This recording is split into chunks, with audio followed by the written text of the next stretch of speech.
నమస్తే, welcome to పూరా local. Chhaava cinema తెలుగులో డబ్ అవుతుంది కాబట్టి సినిమా ఎలా ఉండబోతుంది ఏంటి అన్నది ఒకసారి మనం ప్రేక్షకులతో మాట్లాడే ప్రయత్నం చేద్దాం. అన్న నమస్తే. నమస్తే. ఎలా ఉన్నారు? బాగున్నా. చావా సినిమా చూసారా? చూశాను. ఎలా అనిపిస్తుంది? ఏడ్చాము. నాలాంటోడికి ఏదో అంటారు కదా, రోమాల్ని కవడుచుకున్నాయి, అంత ఎమోషన్గా ఫీల్ అయ్యాను. ఏడుపు వచ్చింది. తర్వాత కొన్ని హిందీ సినిమాకి సంబంధించి వీడియో క్లిప్స్ కూడా చూస్తుంటే సినిమా థియేటర్లో పిల్లలు ఆవేశంతో డైలాగులు చెప్తుంటే వాళ్ళు బయటకు వచ్చేసి థియేటర్లో ఉండి ఇంత దారుణాలు జరిగినాయి ఒకనొక టైంలో. పిల్లలకు కూడా ఇంత గుండె లోతులకు వెళ్ళిందా అనే బాధ కలిగింది. ఎందుకంటే ఈ రోజుల్లో మన తెలుగు సినిమాగా రిలీజ్ అయ్యి అది పాన్ ఇండియా లెవెల్లో రిలీజ్ అయిపోయి సంచలనాలు సృష్టిస్తుంది. ఇంత మంచి సినిమాను మన తెలుగు వాళ్ళకి ఎందుకు ఐడియా రాలేదు? పోనీ హిందీ వాడైనా సరే ఈ తెలుగు సినిమాలు హిందీలో ప్రపంచం సృష్టిస్తున్న సమయంలో ఈ చరిత్రను తెలుగుడికి ఎందుకు చూపించొద్దు అనే ఆలోచన మనకి ఎందుకు రాలేదు నాకైతే చాలా బాధేసింది. కొంచెం లేట్ అయినా సరే అల్లు అరవింద్ గారు ప్రాజెక్ట్ తీసుకోవడం అనేది రియల్లీ గ్రేట్. మనకు ఒక అద్భుతమైన చరిత్రను చూపించబోతున్నారు. అఫ్కోర్స్ అది చరిత్రలో నిజమో ఏముందో మనకు అనవసరం. అది సినిమా పరంగా మనం చూసాం కాబట్టి సినిమా పరంగా బాగుందా లేదా దాని గురించి మాత్రమే మాట్లాడాలి. ఎందుకంటే కొంతమంది అంటున్నారు కొన్ని లేని క్లిప్స్ పెట్టారని. మాకు అనవసరం భయ్, మాకు తెలియదు, చరిత్రతో మాకు తెలియదు. సినిమాని సినిమాలాగా చూసినాం, బయటకు వచ్చాక సినిమా బాగుందా లేదా అని చెప్తున్నాం అంతే. రీసెంట్గా ఏ సినిమా వచ్చినా చరిత్రకు సంబంధించింది అది లేదు ఇది లేదు కావాలని ఇరికిచ్చారంటున్నారు. మాకెందుకు? మాకు తెలియదు కదా. మన చరిత్ర పుస్తకాలు ఏమన్నా మన రాజుల గురించి బాగా చూపించారా తెలుసుకోవడానికి? చూపించలేదు కదా. కొంతమంది ఏమంటున్నారంటే అసలు సంభాజీ మహారాజు కూడా చాలా క్రూరుడు, ఎంతో మందిని చంపిండు, ఎంతో మందిని ఇది చేసిన అది చేసిన అని చెప్పేసి. అంటే ఏంటి ఈ సినిమా మీద మొత్తం నెగిటివిటీ పోర్ట్రేట్ చేయడానికి చేస్తున్నట్ట? అంతే కదా మరి, అంతే కదా. ఇప్పుడు ఈ ఓన్లీ ఆయన హిందూ రాజు హిందూ ప్రజల కోసమే అన్నట్టు కాదు కదా. ఆడ భారతదేశం మొత్తం గురించి ఆలోచించిండు. సో ఆడ అందరు ఉన్నారు కదా, హిందూ ముస్లిం క్రిస్టియన్స్ అందరు ఉన్నారు కదా, జైన మతం ఉన్నది, బుద్ధ మతం అందరు ఉన్నారు ఆడ. ఆయన ఓన్లీ హిందువుల కోసం అని కాదు, భారతదేశంలో మన జాతి, మన భారత జాతి బతికుండాలి, నిండు నూరేళ్ళు చల్లగా ఉండాలి, ముందు ముందు ఎదగాలి, ప్రపంచానికి ఒక శక్తిలాగా మారాలి, ప్రపంచానికి ఒక శాంతినిచ్చే దేశము, శాంతిని పంచే దేశంలాగా ఉండాలని ఆయన కృషి చేసిండు. ఆ కృషిలో భాగంగా కొంచెం దుర్మార్గులు అడ్డుపడ్డప్పుడు వాళ్ళని చంపాల్సి వస్తుంది. మరి ఇంటోడైనా సరే బయటోడైనా సరే చంపాల్సి వస్తుంది. తప్పే కదా. సో ఆయన చేసిండొచ్చు, కానీ ఇప్పుడు చాలా మంది చేయలేదా? చాలా మంది చేసిర్రు. ఇప్పుడు రాముడు కానీ అడవులకు వెళ్ళాడు, రాముడు అడవులకు ఎందుకు చేశాడు? ఆయన తప్పు చేసిన వాళ్ళని అడవులకు పంపించారు కదా అంటున్నారు. తండ్రి మాట జవదాటకుంటే వెళ్ళాడు ఆయన, దాంట్లో తప్పే ఉన్నది ఆడ. పలానోళ్ళని చంపాడు కదా రాముడు, కృష్ణుడు కూడా చంపాడు కదా, చంపించాడు కదా అర్జునుడితోటి ఇలా అంటున్నారు.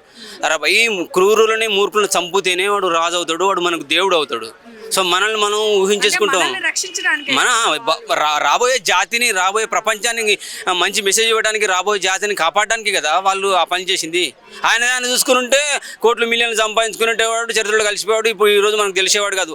అటువంటి వాళ్ళ వల్ల, వాళ్ళు చేసిన మంచి వల్ల మనలాంటి వాళ్ళకి ఫ్యూచర్లో కూడా మన పిల్లలకు కానీ మన తరాలకు కానీ అరే పలానా వాళ్ళు చరిత్రలో ఉన్నారు. సో అటువంటి వాళ్ళే అంత మంచి చేస్తే మనం ఇప్పుడున్న పరిస్థితిలో, ఇంత ఎదుగుతున్న పరిస్థితిలో ఇది రకరకాలుగా ఎలక్ట్రానిక్ పరంగా కానీ వృత్తిపరంగా కానీ రైతుల పరంగా కానీ ఎంతో ఎదుగుతున్నాం, ఎంతో అభివృద్ధి చెందుతున్నాం. అటువంటిప్పుడు మనం ఎందుకు నలుగురికి సాయం చేయకూడదన్న ఆలోచన వాళ్ళకి వస్తుంది కదా. సో ఫ్యూచర్లో ఉన్నారు కాబట్టి సాయం చేసేవాడు వాడు రాజుగా మారి, దేవుడిగా మారి మనకు మన దేశానికి గుర్తింపు, మన భారత జాతిని ప్రపంచానికి తెలియజేసి, సో అవన్నీ తెలియజేయడం వల్ల అవి గుర్తుంచుకొని మనం కూడా మంచి చేయాలి, మన జాతిని ఇంకా ముందుకి తీసుకెళ్ళాలి అనే ఆలోచనతో మనం ముందు వచ్చే తరాలు కూడా ప్రపంచానికి శాంతి నేర్పుతాయి, మంచి చేస్తాయి. రాబోయే తరంలో వీళ్ళు దేవుళ్ళు అవుతారు. ఇప్పుడున్న పరిస్థితిలో వీళ్ళు దేవుళ్ళు అవ్వరు. ఎంతమంది చేసినా దేవుళ్ళు అవ్వరు. కనీసం మంచి చేసిన వాడు భారతదేశంలో ఒకడు ఉన్నాడని గుర్తింపు అయినా ఉంటుంది. మళ్ళీ వచ్చే తరాలు కూడా భారత జాతిని గుర్తించుకోనికి, ప్రపంచానికి మంచి చేయడానికి ఇటువంటి వాళ్ళు రాజులు, వాళ్ళు దొంగ అయినా సరే, కొంతమంది దొంగల చరిత్రలు కూడా తెలుసు, వాళ్ళ మంచిని కూడా సినిమాల్లో చూపిస్తున్నారు. వాడు దొంగ అయినా దొర అయినా వాళ్ళ మంచిని కూడా చూపిస్తున్నారు. అటువంటి వాళ్ళ వల్ల ఇప్పుడు మన దేశం శాంతిగా ఉంది. సో ఇప్పుడున్న పరిస్థితిలో మోదీ గారు ఎంతైతే మంచి చేస్తున్నారో, ఇప్పుడు మ్యాక్సిమం కొన్ని దేశాలు దూరంగా ఉన్నాయని మన దగ్గరకు వస్తున్నాయి. ఆయన చేసే మంచి వాళ్ళే కదా. అఫ్కోర్స్ ఫ్యూచర్లో ఆయన దేవుడిగా గుర్తింపు పొందడో లేదో మనకు తెలియదు, పొందకపోవచ్చు. కనీసం ఫ్యూచర్లో ఒక ప్రధానమంత్రి ఉన్నారు రాబాయ్ అని గుర్తుంచుకునే స్థాయి అని వస్తుంది కదా.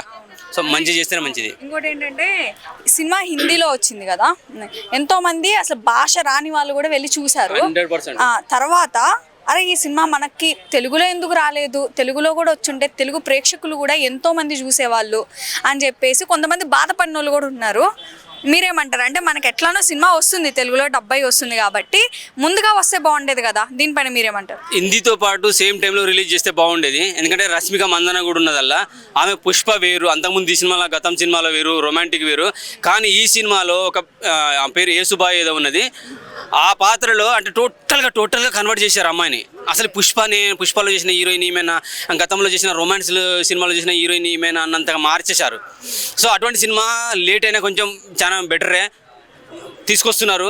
ముందే వస్తే ఇంకా బాగుండేది. ఆల్రెడీ 1000 కోట్ల సంచలనం సృష్టించేది.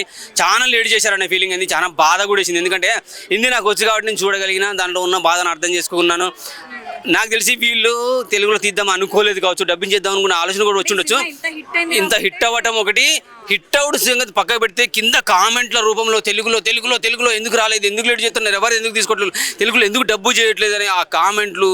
కొంతమంది జస్ట్ మొబైల్ నోట్ కూడా అరే ఈ సినిమా తెలుగులో వస్తే బాగుండని ఒక రీల్ చేసి పెట్టడం. చాలామంది యూట్యూబర్సు, రివ్యూవర్సు, ట్రోలర్సు, ఇంకేమంటారు వాళ్ళని, రకరకాల రివ్యూవర్స్, వాళ్ళందరూ అరే సినిమా చూసి ఎందుకు మనం ఈ సినిమాకు దూరం అయ్యాము, ఎందుకు ఈ సినిమాని తెలుగులోకి తీసుకోలేకపోయారని వాళ్ళు చేసిన పబ్లిసిటీ వల్ల ఒక అడుగు ముందుకేసి సినిమాని అతి తొందరగా తీసుకొస్తున్నారు. ఇంకా లేట్ అయితే మర్చిపోయేవాళ్ళు. ఎందుకైనా మంచిది ఈ కొంచెం లేట్ అయినా కానీ అల్లు అరవింద్ గారి చేతిలో పడడం, అది బన్నివాస్ చేతిలో పెట్టడం అనేది అది కూడా చాలా ఇంకా నెల లేట్ అయిద్దాం అనుకున్నాను. చాలా తొందరగా వస్తుంది. ఖచ్చితంగా చెప్తున్నాను, ప్రతి ఒక్కరు చూడాలి సినిమా. చరిత్రలో మిగిలిపోయిన రాజుల కథ, చరిత్రలో బాధపడ్డ ఒక జాతి కథ, మన భరత జాతి కథని. ఇటువంటి వీరులు చాలా మంది ఉన్నారు. ఖచ్చితంగా ఇక ముందు ఇటువంటి వీరుల కథలు చాలా వస్తాయి, రావాలని కూడా కోరుకుంటున్నాను. చావా తెలుగులో వస్తున్నది. ఒకసారి హిందీలో చూసిన థియేటర్ క్లిప్స్ చూడండి. చిన్న పిల్లలు, 5-6 ఏళ్ళ పిల్లలు కూడా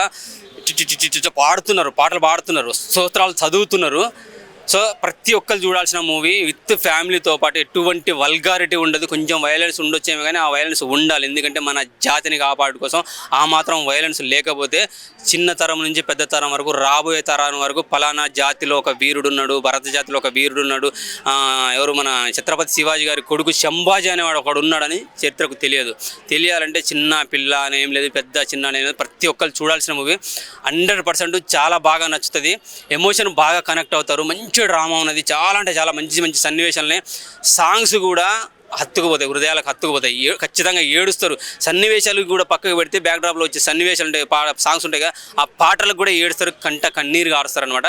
ఖచ్చితంగా 6 ఏళ్ళ నుంచి కాదు 60 ఏళ్ళ వరకు కూడా, 6 ఏళ్ళ నుంచి 60 ఏళ్ళ వరకు ప్రతి ఒక్కరు చూడాల్సిన మూవీ చావా. థియేటర్లో 7వ తారీఖు నాడు తెలుగులో వస్తుంది.